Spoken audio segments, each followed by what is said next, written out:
people. And I want to welcome you all to the fourth Mastermind Power Hour series that's been put on by the Southeast Minnesota the Realtors. I am Tracy Fogelson and I am your moderator today. If you have questions throughout the process, we'd like you to put those in the chat box. And then Margaret and Eric will help me go over those questions at the very end of our presentation. We are so fortunate today to have some of the senior staff from the Minnesota Realtors be on our panel. And it is our goal today. You pay dues to 3 associations. You pay them to your local association, you pay them to the state association, and you also pay them to the National Association. And today it is our goal to give you an overview of what those dues do for you on the state level, how they make your everyday life, just working with your clients, a little bit easier. A lot of work goes on behind the scenes, you guys, for us, and we want you to be able to recognize that. Without going any further into that, we have a lot to go over today. So we will get started with our panel. You're going to have to listen fast because we have a lot of information here for you. Our first speaker today is going to be Chris Galler. He is the Chief Executive Officer for the Minnesota Realtors. He directs its operations and activities. This includes advising and making recommendations to the officers, the executive committee, and our board of directors. He has been in the real estate industry since 1985, and he joined the Minnesota Realtors in 1996. He currently serves on the board of directors for the Real Estate Data Protection Legal Association and the Asian Real Estate Association of America, the Twin Cities chapter. And he also serves as treasurer for the Minnesota Realtors Political Action Committee. Chris has prepared a PowerPoint for us today, and he is going to go over our current membership numbers and if we expect this to increase or decrease. Just how many associations are there in Minnesota? We have recently purchased a new building, and he's going to talk about the that process and the opportunities that will provide for us. He's going to talk about the goals for the association and what we want to accomplish this year. And he's also going to talk about some of the biggest challenges to our industry that he sees in the next year or two. So with all of that, I'm going to turn the PowerPoint and the presentation over to Chris Galler. Oh, I also am the reason Chris owns an Instapot. I wanted to mention that. Well, Instapot is still moving along. We're still learning. But Tracy's a big endorser of it. I'll go through the programs today. Eric's going to click the slides for me. So we're very happy to be here, to have all our senior staff here. Paul Egger is testifying right now at the legislature, so I will go through part of his information as we go through today. Next slide, Eric. Let's see, there we go. And we got your power hour. Next one. Who we are. A lot of people are unsure of who we are as an association, and I think it's important that everybody is aware. We were founded in 1919, so we're just a little over 100 years old. We're one of the oldest professional associations in the state, and we are the largest association in the state by membership numbers. We're a nonprofit dedicated to helping the state's real estate professionals thrive and grow. And that's what we really look at when we're moving through our decisions on strategic planning and things. How can we help members thrive and grow their businesses? We have over 21,000 members in the state. We'll get into that a little bit later. Next slide. What we do, we advocate for laws that support the industry, and we're really focused on helping the membership be able to have transactions, as well as focusing on helping people find homes. And that's been a real challenge for folks. We offer legal support through the legal hotline, facilitate ethics hearings, arbitrations for members. We provide and develop purchase agreements, which again is a legal service that's out there. We provide a document for you that has all of the state laws in it so that you can talk about, or so that you can look up that information on your own. We have a significant continuing education program for professional development for the members. We strengthen and uphold and teach the Realtor Code of Ethics, and we do it for the entire state. And then, of course, we host events like Housing Day that just got done and convention that'll be coming up in the near future, and provide other networking opportunities for members. Next slide. Next slide. Next slide. There we go. For those of you, as Tracy had talked about, there's the National Association, there are state associations, and then each state has local associations under it.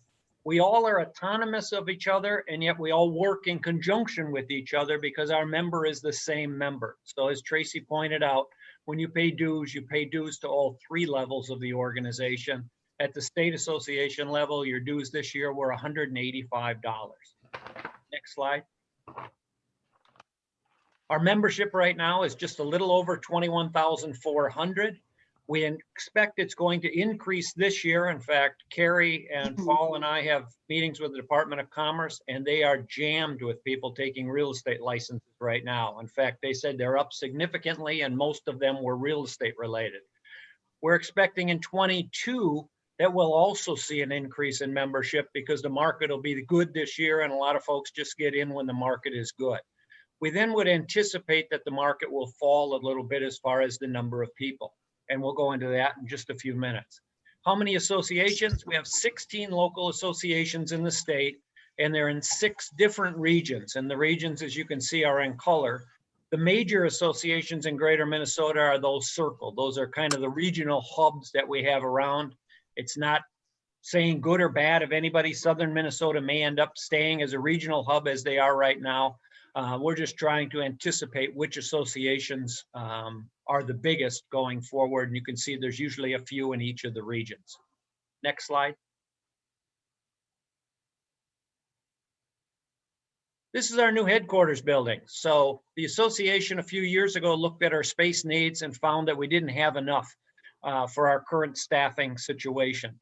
So we started to look at whether or not we should stay in the current building or the building that we were in before, which was on Lincoln Drive that we shared with the Minneapolis Association, or look for our own building.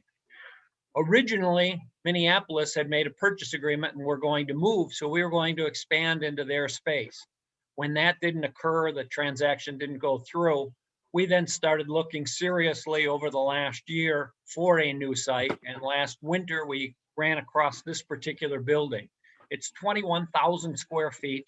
The area in red on the left-hand side is rented out space. So we actually signed a lease with the Regional Multiple Listing Service, North Star, and they're going to be moving in very soon. You can see that we have a training room on there that'll seat almost 100 people. So we have a lot of other training spaces. We have a spot for hearings alone so that room is set up. We have some other video rooms set up that we're going to be sharing and working with RMLS, because we realize that video is probably the future for a lot of folks. So not only does RMLS have its space that it's leasing from us, we'll be sharing some of the other area as well. You can see some of the signage on there. That big Realtor R there glows at night, so it brightens up the area and looks wonderful. And I know Heather and her team are working on releasing that to folks. Next slide. What are the goals for the association to accomplish this year? Well, here's a few of them that we're doing. One is focusing on increasing home ownership. After the recession, a lot of folks lost their homes and haven't been able to get back into the marketplace. And we recognize that down payments, again, and it's been this way since '85 when I got in the business, is still the biggest stumbling blocks. And there's hundreds of thousands of Minnesotans that would be able to afford a home if they didn't have to worry about the down payment. So we're doing a research project with the Minnesota Home Ownership Center to try and come up with a way to make down payment assistance programs more streamlined and usable for members in the field. Right now, too often people will find out that there's a down payment assistance program. They finally find a house that their offer is accepted on, only to find out that the down payment assistance dollars are gone, or that the program has goofy requirements. We want to streamline that and make it easier for folks, and so does the Minnesota Home Ownership Center. We want to consider changes and alterations to continuing education delivery. I don't think a year ago people would have thought that Zoom or similar products were as easy to work with as they are.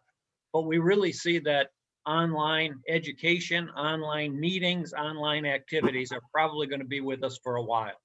We want to look at ways that the Minnesota Realtors can increase its role in social justice. There's some things that we can do, and if you've noticed most of the stories, they all include housing.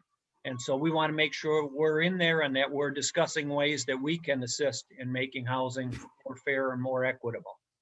New forms delivery contractor, loan Lone Wolf is the company that we use, and they deliver Instanet to us. Their contract expires this summer, and Susan's team is working on that. We're reviewing the bylaws and related documents to ensure that they fit a post-COVID world. Things will not go back to the way they were, and we want to make sure that we're ahead of that curve, that we're not trying to catch up. And then adopting new staffing provisions that incorporate new ideas and thoughts about working from home. We anticipate that all of our staff won't be coming back to work 40 hours a week from the building, but there'll be some kind of flexibility in there that we'll be working with. Next slide.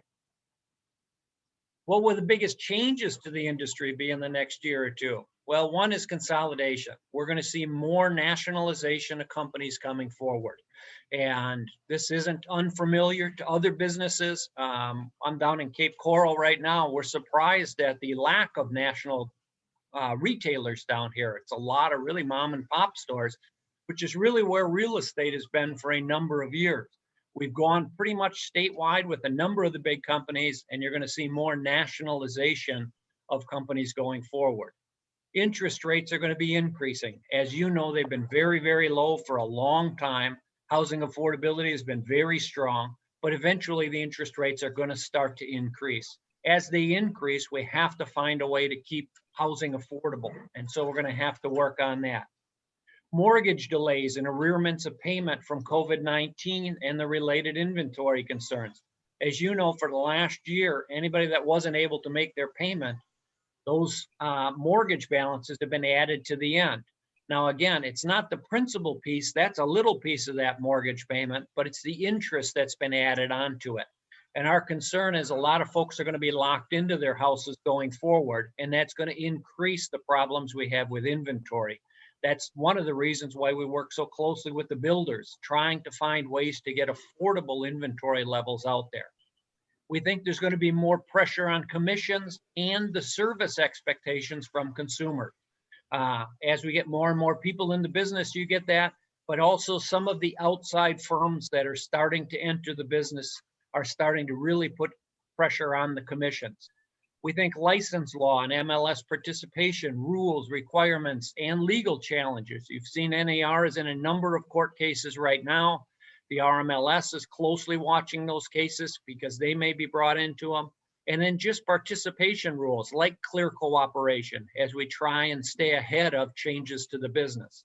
And then we anticipate that the number of licensees in a declining transaction scenario is going to start to happen. We're going to start to see a reduction in the number of members, 21,400. You'll see in a minute when we look at some sales data, is plenty enough for the number of transactions out there. And as more and more people enter the business, that makes it harder for everybody that's already here. Next slide. These are closed sales for last year. And as you can see, especially starting in September, we saw significant increases in the number of closed sales. We were up 8.4 for the year, but look at September 24, October 30, November 18, December 21. Huge gains as people finally started to recognize because of COVID that a move is probably in their best long-term interest. And we really saw a lot of activity everywhere. Keep in mind, so that you start talking with consumers about this, we've already began with the media. In May and June, it's going to look unbelievable because we're going to be up against negative numbers. But come next fall, it's going to be difficult to match those numbers. Look at some of those gains. I mean, there's 2,000 and 3,000 transaction a month gains. We did 92,000 transactions plus last year, and that's a significant increase over previous years. And so that means about 184,000 sides. And so that's important for us to keep that in mind. Next slide. Days on market, that's another problem. And again, look at the end of the year, how much that's fallen. We're down at 45 days now for 2020 as a whole. We expect that's going to continue to decline. In the metro area, there are pockets where there isn't even 30 days worth of supply. And when people ask you about it, what would we like to see that number at? We'd really rather see that number somewhere around 120 to 150 days. So we are really low on inventory. Next slide. Median sales prices continue to go up. 275,000 statewide last year, 8% increase. Salaries didn't go up 8% last year, and yet housing was still affordable. In the next slide, we'll look at housing, or this is the entire. What's interesting here is look at the spread. It really doesn't change between the 7-county metro area and statewide. It gets a little bit bigger, but not a lot larger. And that's because people are moving out and starting to look in rural areas more as a good option for housing. Next slide.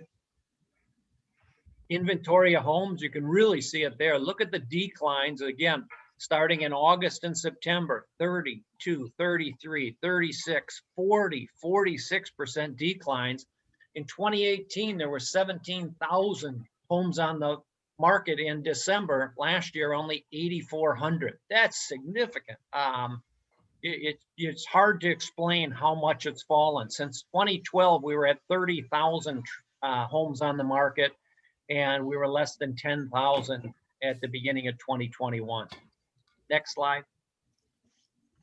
Here's the affordability index. So look at here, we've actually done very, very well with affordability, but that's because of interest rates. And that's why it's a concern. Incomes haven't gone up that much.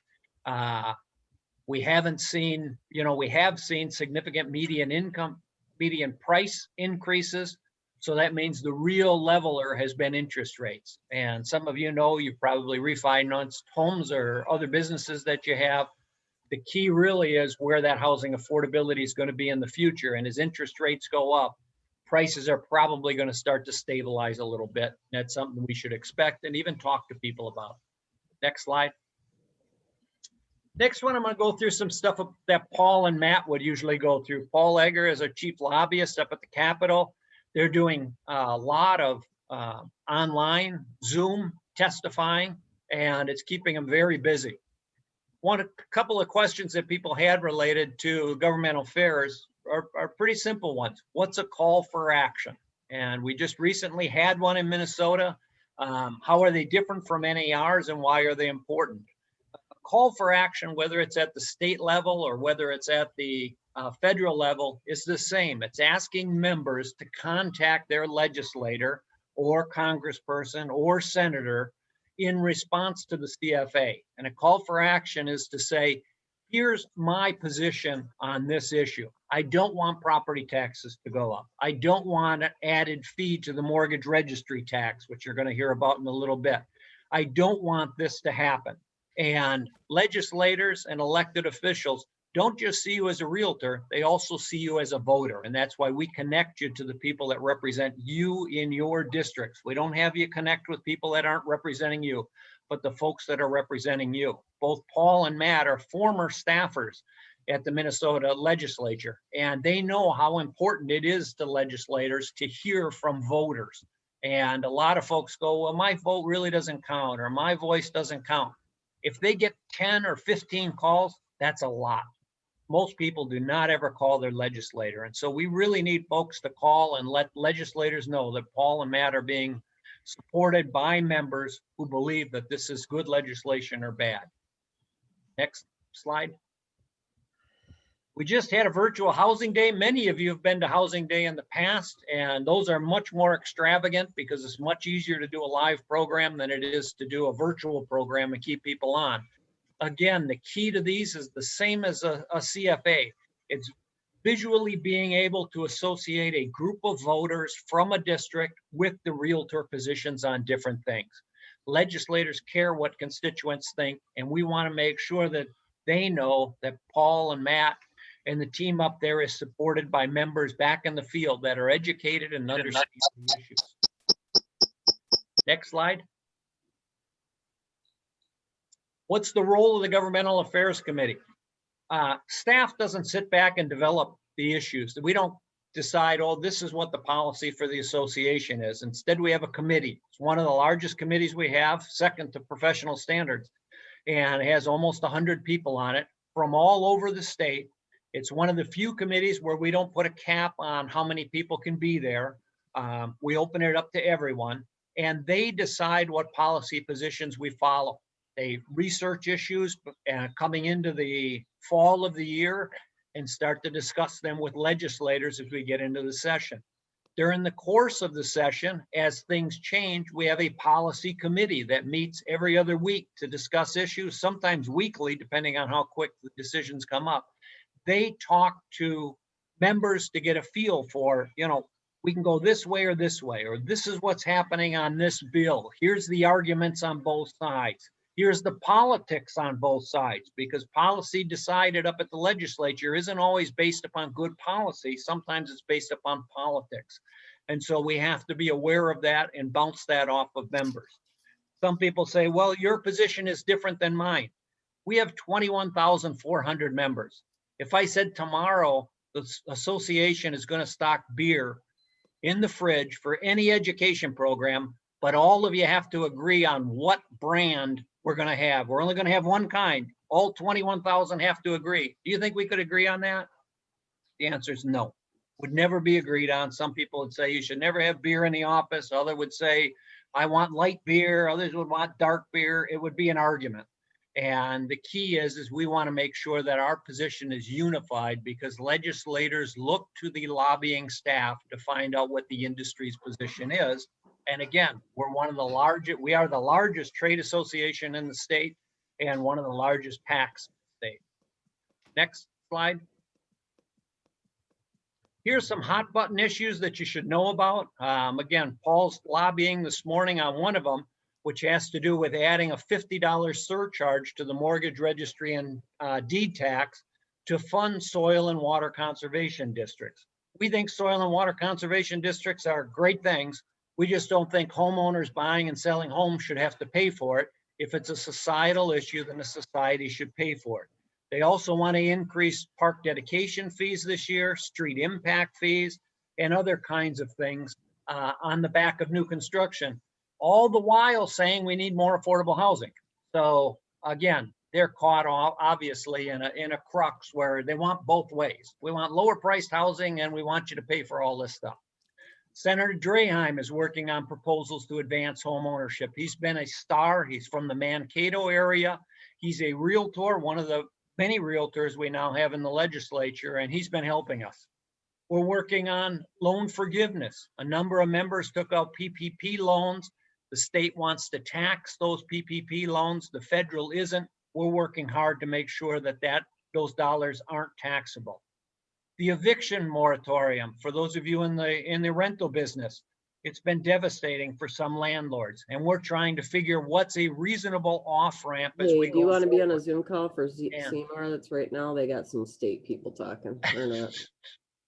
And so the eviction moratorium is figuring out how we're going to transition. We have thousands of people in Minnesota that fall under that eviction moratorium. We can't have all of them evicted at the same time. They'd have no place to move to. And so we're working with them.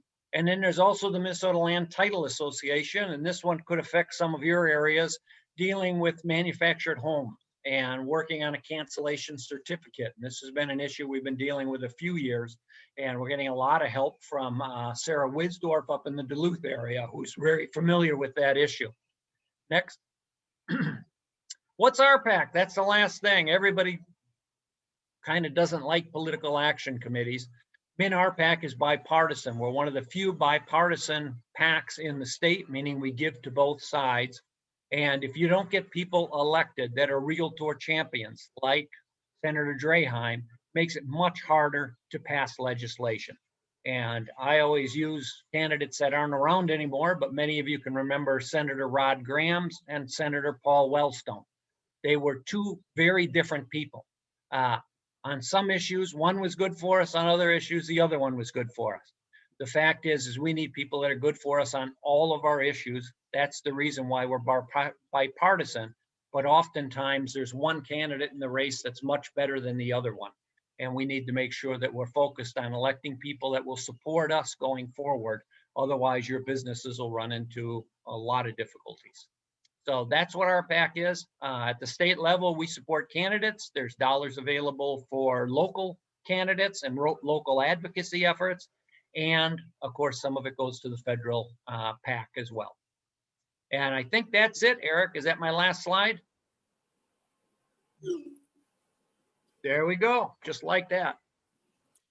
Perfect. So, thank you very much, turn it Chris. back over to Tracy. Perfect. Chris, if anybody has any questions for Chris, please put them in the chat and we will catch those questions up later. I think we'll go with Susan Diori next. I think she's prepared for us. I'd like to introduce Susan. I am a huge, huge fan of Susan. She comes to us with tons of experience.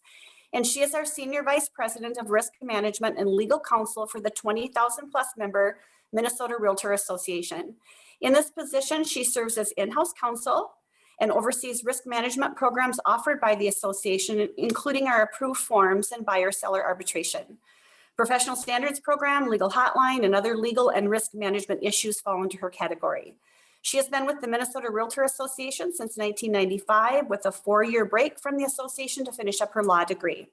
She is a licensed attorney in Minnesota, receiving her degree from the William Mitchell College of Law and her Bachelor of Arts degree from Augsburg College. Again, I'm a huge fan of Susan's. She is extremely brilliant. I just can't even tell you.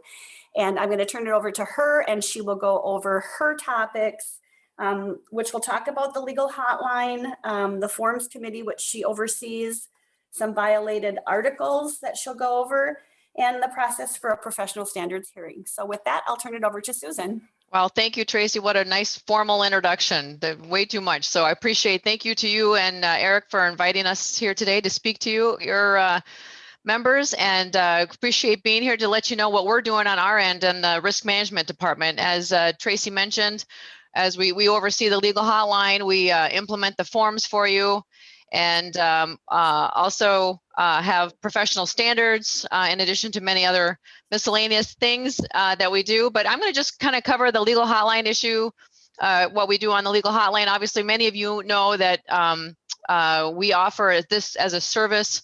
Both brokers and any brokers who have specified particular office managers for their particular offices can access the legal hotline. It's something we talked about at the Risk Management Committee last year about expanding that. But the goal for limiting it to brokers and office managers is that if you have sales agents who have issues, particularly legal issues, we obviously are going to need that broker or office manager involved in that. So we certainly encourage you as sales agents, if you're having issues, to speak with your office managers and brokers. They can certainly contact the legal hotline and they can sit in on those conversations as well. You can access the legal hotline by calling our hotline number. We have that available for most of the day, 9 to noon and then 1 to 4. But we also have an online submission component. So you can, anytime, 24/7, you can go on there and you can submit your question. And we have a system where whether you're calling in, we'll verify that you're the broker or office manager, and then it gets a ticket gets issued for one of our 3 hotline attorneys on staff. Of course, there are certain limitations to this. This really is just legal information. We obviously don't have the capacity to be representing you as an attorney client, so we don't have that. So it's not legal representation. We're just giving you some legal information, nor is it confidential. We certainly try to use what we learn on the legal hotline to educate our members on the issues you're dealing with in the marketplace.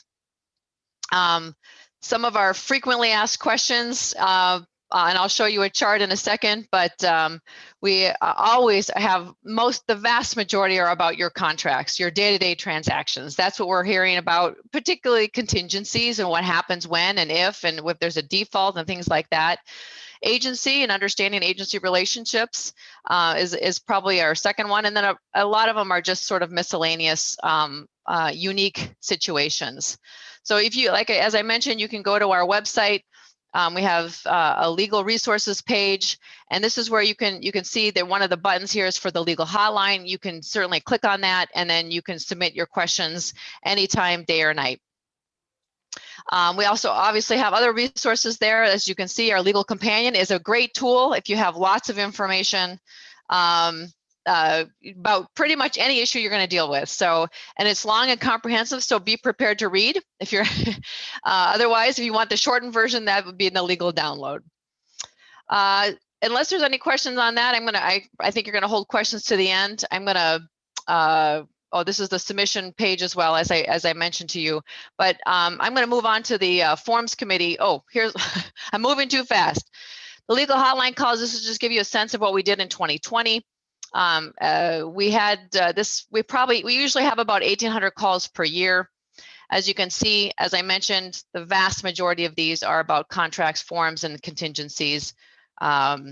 We also have agency and then those miscellaneous ones, but we have a wide range of issues that show up. And you can place when you submit those questions, you can just give us a sense of what you're calling about. That makes us a little bit more prepared on what we want to, on answering your specific questions. All right, the forms committee and the forms. Obviously, we do offer residential and commercial forms. And the forms committee is always busy year after year. It's kind of one of our mainstay committees. We do limit the number of people who serve on it. We do ask for people who have a little bit more experience in the industry to serve on that. We meet about 3 to 5 times a year. And here's what we do. We collect suggested changes from all of our members throughout the year. We compile all of those, and then we sit down with the chair, the vice chair, and the immediate past chair, and of course our staff and council sit down with our volunteer chairs, leadership there, and we walk through all of the suggested changes. And there's lots of things we consider. Did we just change this? Did we just consider this issue last year or recently?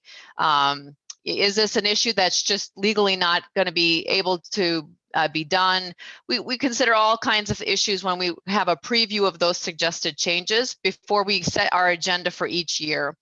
And then we establish an agenda for the forms committee to look at issues, suggested changes throughout the year. And of course, on top of that, as you probably just saw, we just released the residential lease. Sometimes those come out quickly. It's not very common that we have a sudden release of a form. We also obviously wait to see if there's any legislative changes, anything that the legislature has done where we need to incorporate them into the form. So we always, generally speaking, have our forms release on August 1 of every year. And the reason why, as I mentioned, is because at the legislature, the default for legislation to be becoming effective is August 1. And so for that reason, we've always just kept our forms released to be effective August 1. Like I said, sometimes that comes out earlier. Sometimes they take effect immediately upon signing. So we have to jump at that. Or the unique residential lease one was a local ordinance where it required a particular unique disclosure in the lease itself. So that's how we kind of come up with the suggested changes. We try to stay on top of all of those issues that you're dealing with in the marketplace. As you can see, for this year, we're also considering changes to the disclosure statement. I don't think we go a year without that, with the suggested changes to the disclosure statement. Almost inevitably, we have issues pertaining to the purchase agreement, the cancellation of the purchase agreement, the disclosures, the buyer and seller representative facilitator forms. And then we're also going to be considering whether to adopt a translator agreement form for people who are using a translator in their transactions. So one of the big issues that the Forms Committee considered was something that came from the Governmental Affairs Committee, considering whether or not we should do something to address the issue of buyer love letters, whether that's some kind of a disclosure or disclaimer in our listing contract or something further than what we currently have. At this point, we're still in the process of having a conversation about that at the Forms Committee. Another suggested change was to remove the names, the signature lines on the purchase agreement. Because of the complications with that from a legal perspective, the Forms Committee has declined to do that. But as you can see, there's lots of issues that we consider every year to try to keep these forms kind of at their peak for you to utilize in the industry. All right, professional standards. As you know, we, on behalf of NAR, sets your code of ethics, right? And actually, technically, all the local associations are required to enforce the code of ethics. In Minnesota, for well over 25 years, I believe now, the Minnesota Association of Realtors has agreed to do the implementation of professional standards on behalf of all of the local associations in the state of Minnesota. So it's combined and we do it at one location. Obviously, this includes the requirement for us to have an ombudsman. We also implement code of ethics hearings and arbitration hearings as well with commission disputes. You have the ability and the right to ask for mediation before your arbitration. So we obviously offer mediation as well. It's not very hard to file an ethics complaint. It really isn't. You just need to find it on our website. We have a whole web page here that explains when to file, how to file, what the hearing process is about. It should answer, it's really a summary of the 300+ page manual that nobody really wants to read. And so it just gives you a sense of what you're going to go through if you do file an ethics complaint. And again, anybody can file an ethics complaint, right? It could be a realtor, it could be a consumer, it could be anyone. It could be even the child of somebody who had a bad experience. They have the right. Anybody can file an ethics complaint against a realtor member. We obviously always encourage people to see if they can resolve the dispute themselves. That's the kind of the point of the ombudsperson. They will, if we can try to facilitate conversation. They're not a mediator. They're just trying to say, hey, listen, this consumer thinks that you did something wrong, and maybe your broker could speak with this consumer to try to address their concerns. We try to encourage consumers and other realtors to talk to them directly to see. Sometimes it's just a miscommunication or misunderstanding, and we wouldn't have to jump to filing an ethics complaint immediately. And so that's obviously our goal first. We don't have to rush right into an ethics complaint. Let's try to resolve the issue first, or at least gain some understanding. But if you do need to file, there's you can file right online. It's a pretty easy process. You just simply select which articles you believe have been violated, and of course you have to provide a narrative. As far as commissions disputes, that's the agreement that all realtors have agreed to when they've signed up to be a realtor, meaning if you have a commission dispute between brokerages, meaning if you think that you're the procuring cause, you secured a buyer for that seller listing broker, and the listing broker has offered some cooperating compensation to anybody who procures the buyer, but there's a dispute about that, we handle that as well. Again, you can certainly file those requests online, and then we process them accordingly. Just to give you a sense of the hearing process, this is a very, very much succinct way version of it, but essentially once we get that complaint request, we review it to make sure that we have enough, that it's filled out properly. And then we set up a grievance review panel, which is a member of 3 members of the Professional Standards Committee. What they do is they review it. It's kind of like a grand jury. They say, hey, if everything they say here is true, would it be a violation of the Code of Ethics? If they say yes, then we move that to a hearing panel, to a hearing. And then we select 5 members of the Professional Standards Committee to serve on a hearing panel. And then they have a hearing. They do have appeal rights, or under arbitration, they can only appeal based on procedural due process, which we call the procedural review. So they don't get to appeal an arbitration, because an arbitration in and of itself is intended to be a final decision. So there's really no appeal on that, other than to say you didn't get a fair hearing. If they don't appeal the decision, then it would go to a ratification panel. And that is a set of 3 people selected from our executive committee, and they review the decision, and they have limited ability to do anything with it, other than to just make sure that the facts support the decision that's made by the hearing panel. But generally speaking, there's just a final review, and then the decision is approved. So that's kind of the process in a nutshell. It's a little bit more complicated than that at the back end, but for your purposes, that's kind of what we go through on each and every case. Just to give you a sense of how many hearings we've held, in 2020, we had 127 complaints received and 65 hearings held.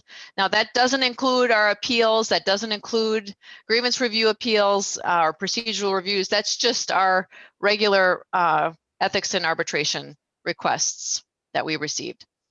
As we mentioned earlier, some of the articles that were seen, alleged, and those that are found, as you can see, Article 1 is by far the most frequently cited complaint about violations. And Article 1, of course, is failing to act in the best interest of your client or being untruthful to other parties in the transaction. Sometimes that untruthful part gets confused with Article 2. Article 2, of course, is you failed to disclose pertinent facts, another big one that we see quite frequently. Article 3 is your duty to cooperate with other realtors. And the big one on this one that we're seeing, unfortunately, continuing is unauthorized access to the property. And a new thing we're seeing right now is these walk and talk inspections. Maybe, I don't know if they're happening in your market, but certainly we don't want to be accessing the property in an unauthorized way. So we're certainly trying to get the word out that people, if you're going to be having literally an inspection, then we should have been authorized to access the property for that purpose, not just viewing the property. If you're actually inspecting the property, then we really need to be making sure that we're authorized in that regard. And then as you can see, Article 12, Article 16, those are our other big ones, Article 15 and 16. So again, some things to think about. Article 16 is interfering with an exclusive relationship. So trying to tell people how to get out of their current contract, or, trying to help them when you know that they're already in a contract, that's problematic and would be a violation, both under your licensing statute and under your code of ethics. But we see that much too often. The discipline imposed, as you can see, we have mostly letters of reprimands here and fines and CE that are required. We did not have any cases referred to the Department of Commerce last year, but now that we've expanded Article 10, it's possible we'll see more of those, and the expansion of the definition of public trust, we might see more of those being referred to the Department of Commerce.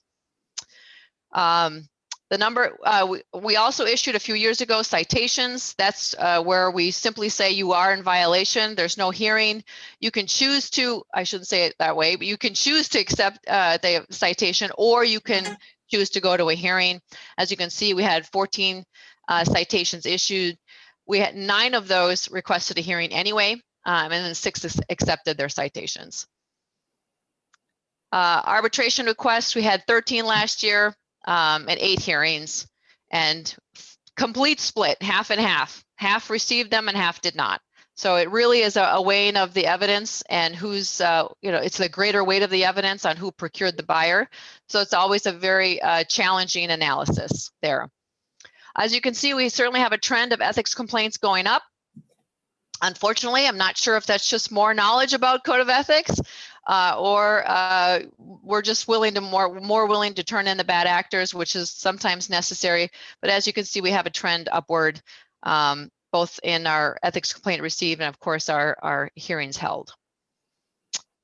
Same on the cases found in violation. That just kind of correlates, of course, with the number of hearings. Arbitration requests, we stay pretty stable. I have to say, in Minnesota, we're pretty good about brokers talking to each other before they file their arbitration, right? Working it out amongst yourself is always going to be a better option. Having somebody else decide your fate is never as good as deciding your own fate. And that's all I have for today, Tracy, unless there's any questions. Thanks so much for having us. Thank you very much. We will move on here to Carrie Anderson. Carrie, are you with us? I am here. Okay, Carrie is there. I see you now. Carrie has had a little bit of issues with her internet, so hopefully she'll stay with us through her presentation. But Carrie is the Senior Staff Vice President of Member Services since joining the Minnesota Realtors in 1994, which I think she must have been like 8, has held many different positions. In her current role, she oversees board outreach and administration, education and events, which include the GRI program, Housing Day at the Capitol, which was a couple of days ago, and a very successful virtual event, and the annual Unite convention, which is held mostly annually, except for last year. She is a native of Wisconsin, and we will not hold that against you, of course. And she attended the University of Wisconsin. So Carrie is going to cover the committees and how to apply. She'll talk about the state convention, any post-COVID events that are being planned. She'll talk about education events, Zoom or otherwise, and how we can claim that elusive subscription to Inman. Great. Thank you everyone for being here this morning. Yeah, happy St. Patrick's Day. I saw Lucky posted that in the chat. I will tell you, yes, I dropped off twice. My dogs are barking and I wish I had whiskey in my coffee right this minute. So we'll see if I can get through this. So here we go, events and education. I'll start with committees, as Tracy mentioned. There is this overview on the website. We do have 13 different committees that you can join. I think they cover basically any interest or topic that you're interested in. Most are open. There are a few, as Susan stated, that do have some other requirements or background to be a part of, but obviously something for everyone. This is just a quick rundown of our current chairs and vice chairs of those committee. There's great representation from throughout the state, and we're excited and moving forward through this year. Real quickly, committees and vice chairs, obviously similar to any other associations, the way they run. But in the fall, our leadership team chooses vice chairs who automatically rise to the chair position. They work with staff liaisons for each of those committees and try to set goals and work toward things that are in our strategic plan. Most of our committees do meet 3 times a year. There obviously are some exceptions. Susan's Forms Committee meets regularly. Government Affairs meets much more often during session, but most committees do meet 3 times a year. I would encourage anyone to join a committee. Those applications will open in July. They're open until September 30th. The leadership team gets together and they make those appointments in October, and then we send notes to everybody who's been chosen near the end of the year. As far as when that link will be open, we'll post that in the hot dish for you all to look at, to click on, and to apply. And we currently have 21 SEMR members serving on committees, and I would love to encourage anybody to reach out to staff or to Tracy, who obviously has been on the leadership team at our association, and ask questions about the different committees. So convention. So just a quick background, convention went away in about the year 2000. And Hopefully she'll come back. Convention went away in about the year 2000. Carrie, we're having trouble with your presentation. You kind of froze. Yep. Okay. Am I There you back, go, or you're is it back, still you're froze? back. I, We hear yeah. you. I'll move quickly. So convention came back a few years ago. Tracy's leadership team was a big proponent of having convention again. So this year we will be in St. Cloud, which is where we were supposed to be last year. We are going back to St. Cloud in October. Excited about that. Our committee is moving forward with an in-person event. We are hoping by fourth quarter that this pandemic will be a bit more under control and we can meet in person. So looking forward to that. Lodging we already have set up, and we will be probably releasing registration near June or July. So watch for more information on that. Just a few education and events coming up. We will be doing Zoom through June for sure. And obviously, like everybody else, we'll be evaluating as we move through the year. Just a couple highlights. April 7th, we partnered with Community Associations Institute, and we're doing a resale disclosures course for 1.5 hours of CE, talking about facilitating the resale disclosure process for all parties when you're involved in the sale of a condo or a townhouse or co-op in Minnesota. So that's an exciting program. We'll have an attorney, and then we'll have a realtor also who will be conducting that program. On April 8th, Strategic Issues Forum will be open to any members. You can find that link online in the events calendar. Chris will be facilitating a conversation with the president of T360 and talking about topics impacting the real estate industry as we move through the year. So look for that link and please sign up if that date works. And just 2 other, Susan is doing a contracts course, which is a new course for us. We held it once before, great attendance, great feedback, and then a new course on millennials, money, and marketing. So look for that information or send me a note. This is just a bit of a recap from last year, what went on in the professional development area. The biggest thing, we did have 121 GRI graduates, people who got online while we were mostly home. And we do have in the state 2,055 GRIs, which nationally ranks in the top 10 as far as number of GRIs with our membership. So that's We lost you again for a moment, Carrie. I'm assuming you'll be right back. yes, we offer free to any member. I've just kind of put the steps. If you go to the website, you click on member services, then you go to benefits. You'll see where you can click on the membership button. You will use the email that you have used for your realtor membership. That is the email that Inman has. And you can use the password welcome to start. You can obviously change that once you claim your subscription, and it's as easy as that. If you do have problems, I have no trouble, send me an email. Inman is very quick to respond if you have troubles getting in or, you know, it's just not working. So it's a $199 value, so it's a great thing to claim. So I'd encourage you all to do that. And that concludes my presentation. I'm happy to answer questions. You can email me, I can answer them now, but I think I'll stop sharing and sign off since my internet is not doing well here. No, that is perfect. And we're thankful that you had some slides. So the couple of times that you we lost your voice, we could read the slides. So that was perfect. Okay. Our last presenter today is Heather Boshke. She joined the Minnesota Realtors in 2019, and we are very lucky to have snagged her as part of our group. She serves as the Vice President of Marketing and Communications. She has 20 years of broad-based marketing experience spanning various industries from hospitality to retail and technology. She is also a professor at the Metropolitan State University, where she teaches an undergraduate marketing course and has done that for the past 13 years. She serves as vice chair of the board of directors of Breakthrough Twin Cities, which is a nonprofit dedicated to helping prepare under-resourced students for college success. She has made great improvements to our communications within the state, and I'd like to turn it over now to Heather, who has a slide presentation for us, and she'll wrap this up, and then we'll have some questions, and we'll end our program. All right, thank you so much, Tracy. Hi, everyone. Thanks for having us, and happy St. Patrick's Day. I wanted to first just start out with marketing and communications, sort of why we exist, what our North Star is, and what our purpose is.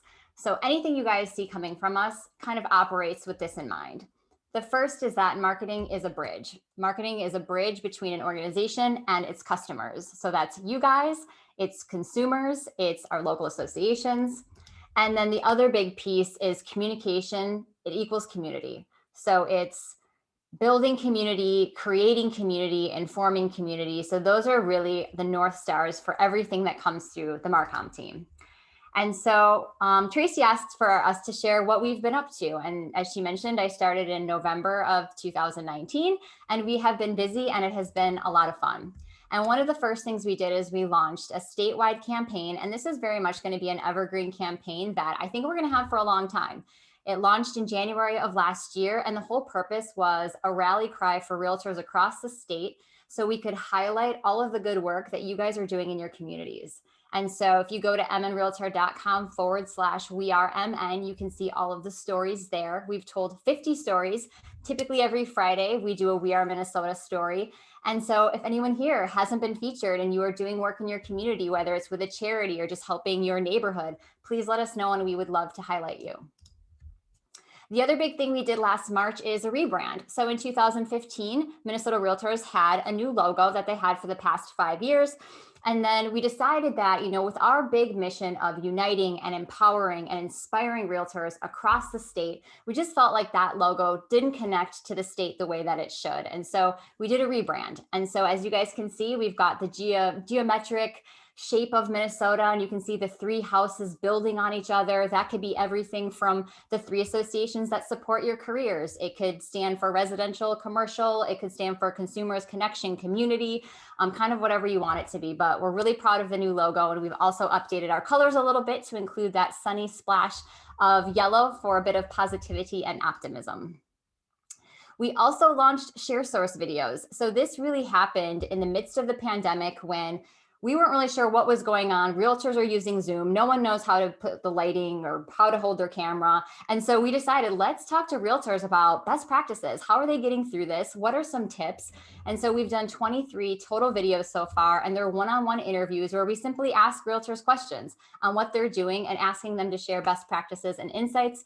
They are no more than 5 minutes, so super digestible and easy to consume. And if anyone here has a best practice to share, please let me know. We would love more content for our share source videos.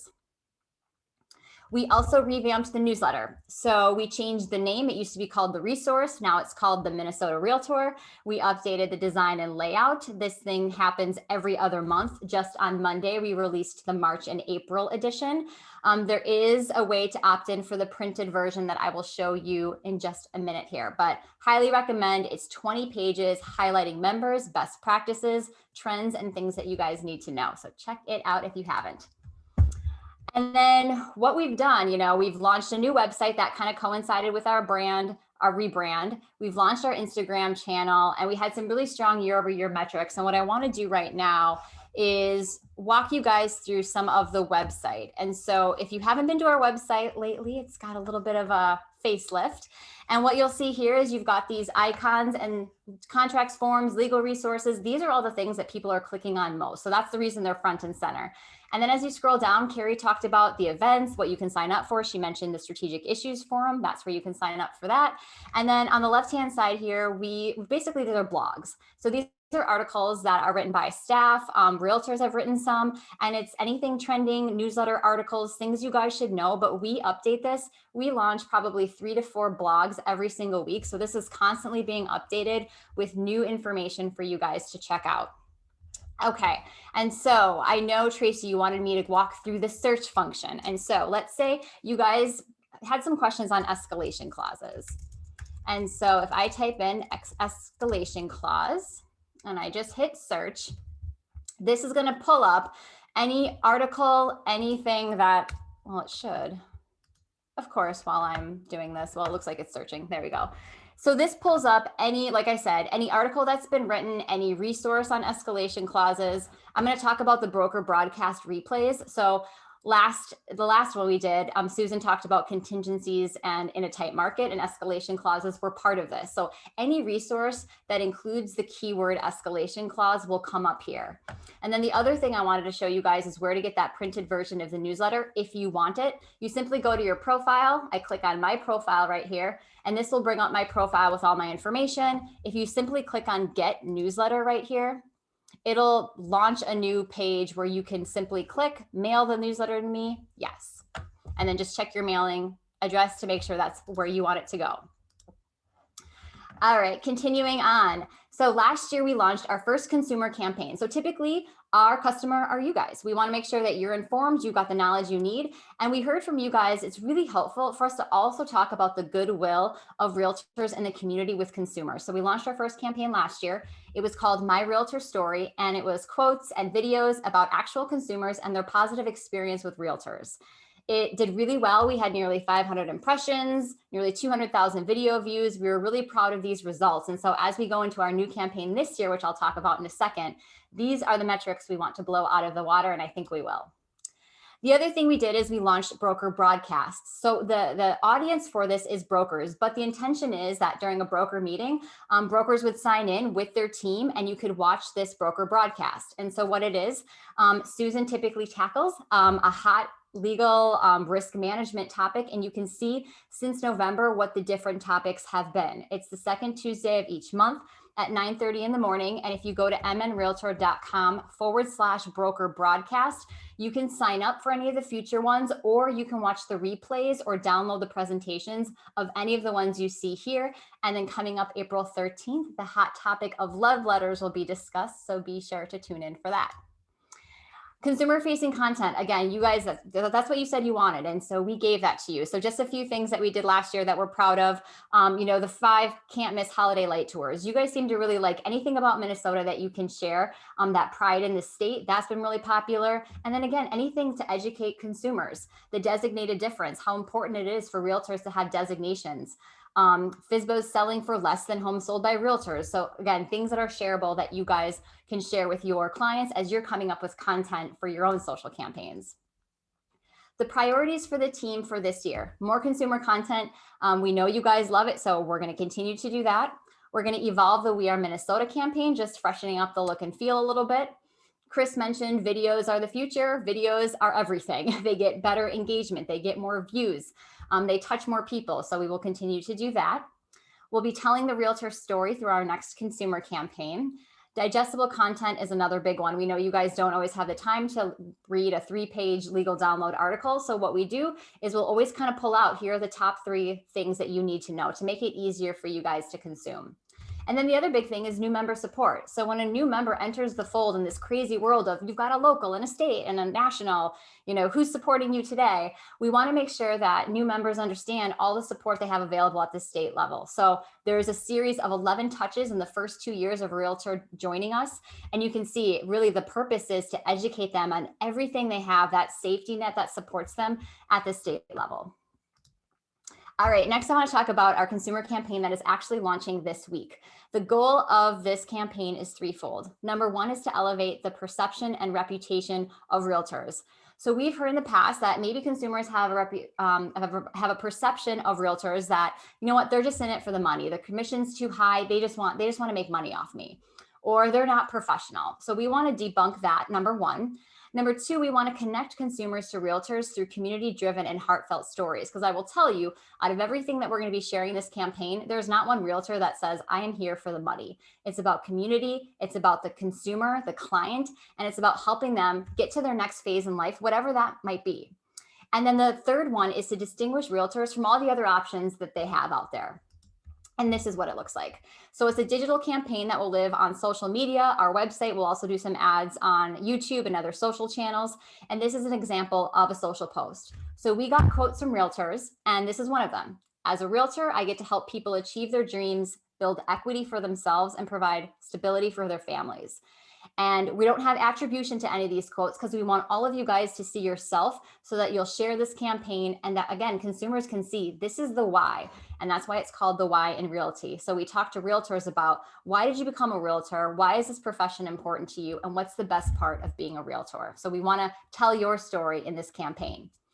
We're working on the landing page. It's mnrealtor.com/why in realty. And we've got, I think, 20 some realtors featured right now where they give us a quote. What's the best part of being a realtor? Why are you a realtor? And then they tell their story. So if you click on their, learn why they're a realtor, like Lori here talks about how she moved to Mankato with her husband. What's the best part of being a realtor? So they get to tell their story. And then we also have several videos that we'll be sharing. I think we've got 7 or so on deck. So if any of this sounds interesting to you, if you want to tell your story, we'd gladly take that. We'd love to get a video of you if you'd like. Right now, we've got a really good mix of Metro and Greater Minnesota. So we are really getting to tell that full story of what a realtor means and their why in Minnesota. All right, that is the lightning round for marketing and comms. If you're not already following us, please do so. And I do think feedback is a gift. So if there's any feedback you have on anything we have done, anything we should be doing, please drop me a note and we would love to hear about it. And that's what I got, Tracy. Whew, that was a lot. That was an amazing power hour from all of you, and we so appreciate what you did. This obviously could have been longer, but we appreciate all that you have done. Paul, I would just like to introduce Paul. We are right at the end of our time here, so I'm going to introduce Paul. Paul, Chris went over some of the things that we wanted you to cover, and we do have a couple of questions here in the chat. But since we are right at the end, I think what we'll do is we'll address the questions in a post email out to the attendees. And then if you have additional questions, you can certainly reach out and we'll get answers for you. But I do want to take the time to introduce Paul because he is a very important member to our team. So Paul is the Vice President of Government Affairs for Minnesota Realtors. He's held that position since December of 2010. Prior to joining the Minnesota Realtors, Paul spent nearly 14 years working in both the executive and legislative branches of the state government. He's held a variety of positions with the Minnesota Pollution Control Agency, including an appointment to serve as commissioner of the MPCA by Governor Tim Pawlenty in January of 2009. Prior to joining the MPCA, Paul held staff positions at the Minnesota State Senate. He has his MA in Public Administration from Hamlin and a BA in Political Science from St. Olaf College. I think it would be nearly impossible to find somebody with as much experience as Paul holding this position for us. And he wasn't with us today because he was testifying, as Chris said, on our behalf on a mortgage registry and deed tax that would increase fees to our consumers. So of course he was at the more important place. So again, I want to thank the staff for attending today. This was an amazing amount of information for us to learn about the things that you do for us that really just allows us to work with our clients on a day-to-day basis and not worry about all these other things. So again, we'll answer your questions in the chat. We want to thank you for attending today. We hope that this was helpful to all of you. If any of you have any further suggestions about some topics that we should tackle with future events, certainly reach out to Eric, myself, or Margaret. Again, thank you very much. We appreciate all of your time today, and we hope that you learned something that will be beneficial to your business. Thank you, everyone. Thank you. Thanks. Thank you. Well done.